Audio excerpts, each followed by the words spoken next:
1, 2, check 1, 2. Talking YouTube. Yes, sir. Talking YouTube. One of my favorite things. Yeah. Is it? Is it? Well, I mean, I've learned everything I know about photography and all that. There you go, right? Coming here. Exactly. And I have basically a, 0.01 presence on YouTube. Although you did just gain some subscribers. Okay. Which is sad because that means people may actually want to be watching. Yeah, but the reason why, I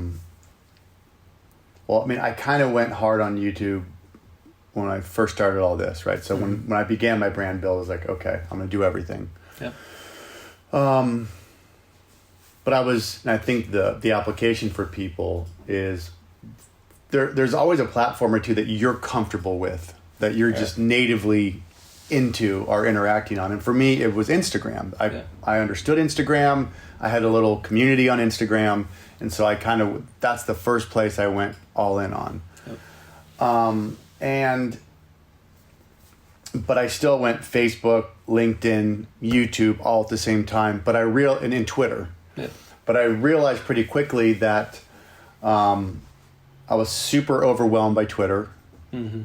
And I was super overwhelmed by YouTube because I was not living on those platforms in any way, shape, or form. Yeah. So even as a consumer of it, I wasn't, right? And I don't think you can fake your way through any platform. No, especially those. Yeah, no, that's a great point, right? Yeah, I think you can kind of fake your way through Instagram. Right. You know what I mean? And what's interesting about Instagram is, right, we have a culture built on, don't post that much. Right. So it really makes you feel good about yourself by following the rules of Instagram and not acting like you're an influencer. Yeah. Right. But if you want to play on Twitter and if you want to play on YouTube, no one has that conversation. No one says you should tweet once a week or once a day. Yeah, you'll never have anybody follow you. Yeah, right. Yeah. And so I kind of knew that pretty early on. I was like, well, you know what?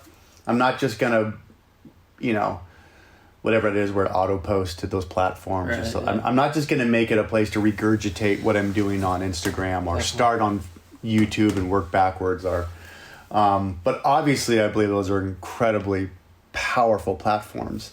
I just don't believe if you're not going to give into a platform, you're not going to get anything out of it. And majority of people come to every platform thinking, what's it going to give me? Yeah. Definitely. That's something they talk a lot about on YouTube. A lot of the creators on there that have gained, millions of followers now, they talk about that, how you have to be willing to actually, and I think there's a lot of people that say this, but giving something, whether it's just entertainment or if it's actually for me, the main YouTubers I followed were people who actually gave, not just in the way of following other people and watching their content, but gave in a way that this stuff's valuable to me. How do I edit this photo? How do I put together this in Premiere? That's huge. Crazy value proposition, right? In terms of your career. Yeah. There huge. It was. For free, and the amount of time it would take for you to go and even apply or look at a media school, a film school, a design school. Yeah.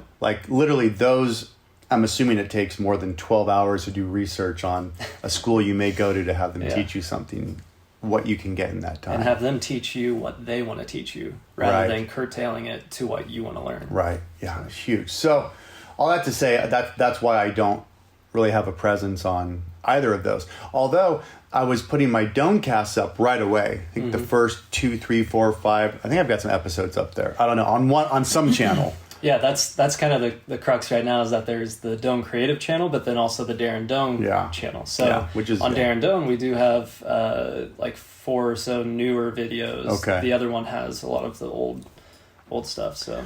But I'm always thinking in terms of how can I actually bring something, of value if I'm going to show up on a platform. And I'm always thinking about YouTube. Twitter, I'm still not, again, because I don't use Twitter. Yeah. So I'm not going to fake my way through it. But YouTube, I obviously, I use YouTube. It's a search engine for me. Yep.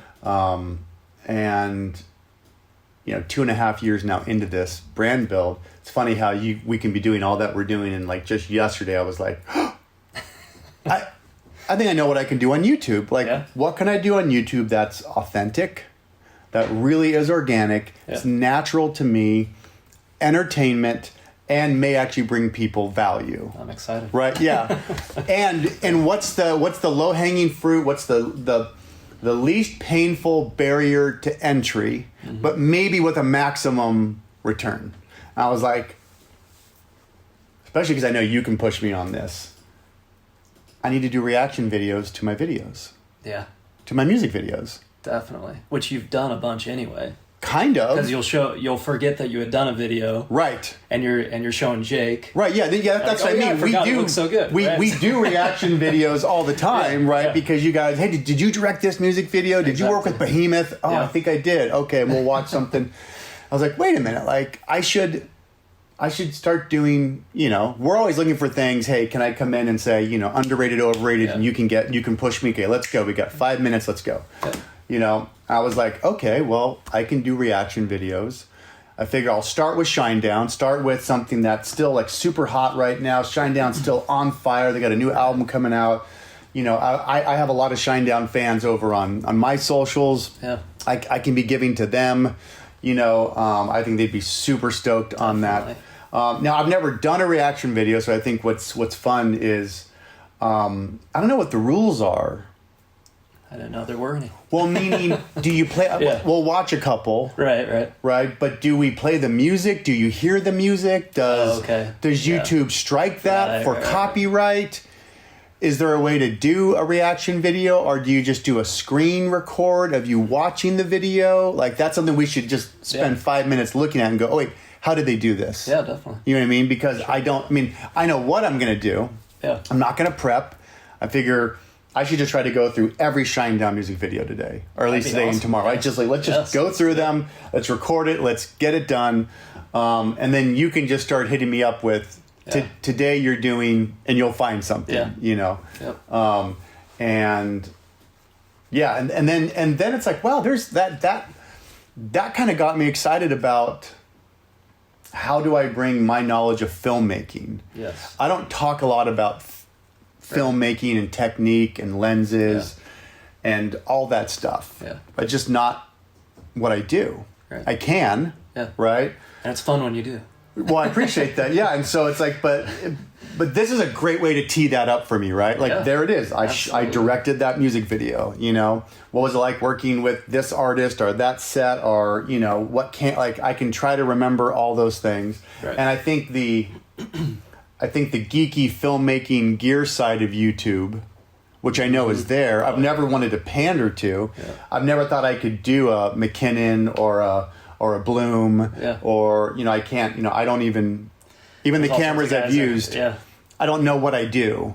Well, I think that it's an awesome opportunity because you've made yourself in the last few years far more relatable than any other director out there in terms of like, oh, I could have a beer with this guy. Okay. Versus like maybe somebody that's in film would be scared to death to sit with Scorsese. Right, yeah, or somebody like that, right? And learn.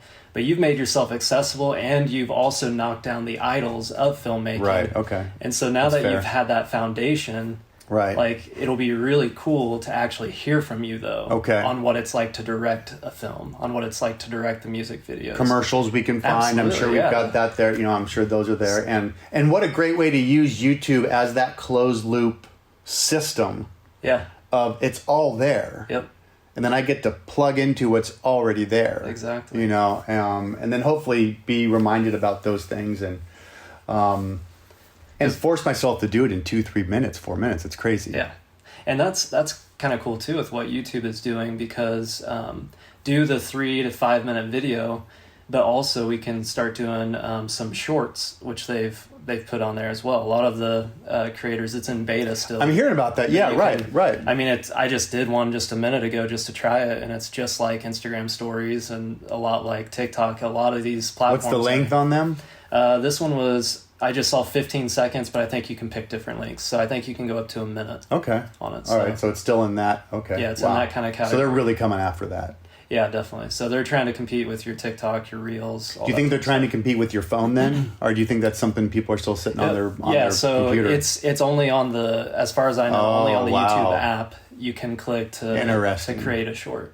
Talk about being patient. Yeah. To come after something. Right. That's really fascinating. And they're I didn't think it would take off, but now, like you mentioned, Peter McKinnon, like he's starting to do it, and he's actually pretty hesitant to get too spread thin on like platforms. Okay. And different like ways of making content. So it's interesting to see now he's seeing the value in it, even a guy that's more conservative and like so. Yeah, so I think even when the video's done, whatever final thoughts I have, I can wrap up and do that. So so I thought, just come in, document the idea, talk to you about it, and say, okay, let's get Shinedown Devour done right now. That was my first Shinedown music video. Awesome. And I figured, let's do a quick, let's just kind of look at a couple, see how people are doing it.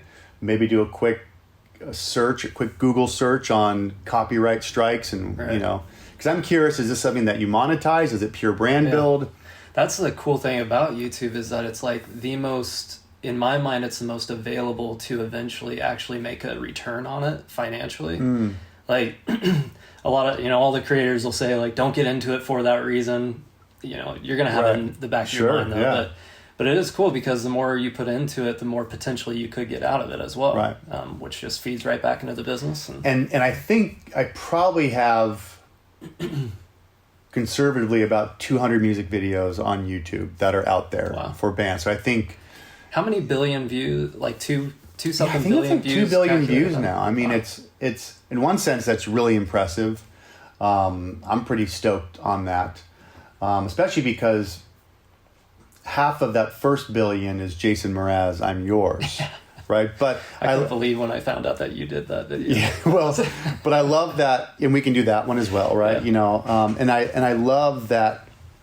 I love that the other 1.5 billion is smaller bands.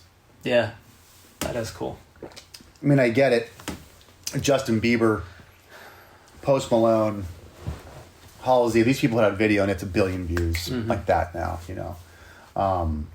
but we had, almost, 400, 500 million views back when that was not the case. Right. I was going to say that's only fairly recent in YouTube's short history. Yes, exactly. That you get that many right away. So for there to be 2 billion views out there of the stuff that I've been able to direct, and that's gotta be careful on that rhetoric, I mean, it's true. You know what I mean? I think it's something that I should be talking about because that does mean something. If box office gross means something, if the charts mean something on Billboard, then me finding a way to be comfortable with talking about, the work that I've done just on YouTube has over 2 billion views. Yeah. That is saying something, Definitely. I don't feel that cheesy saying it because it's a real stat and it really does say something. Yeah. I just don't have a category yet for how to talk about that in a way that I think is, again, there's things we learn to talk about in our career and things we've achieved, and some things sound a little more cheesy than others. Yeah. But this is a great way to connect the views and the videos and to kind of give back now, to actually say, all right, there's 500 million views on this music video. Can I give something to a portion of that audience that wants to hear more about it? Right. So that, again, bringing value, bringing entertainment, and maybe bringing something that no one else can bring. Yeah, literally. Right. Can't. Yeah, exactly. Right. So, so let's figure it out. Let's get it done. Let's do it.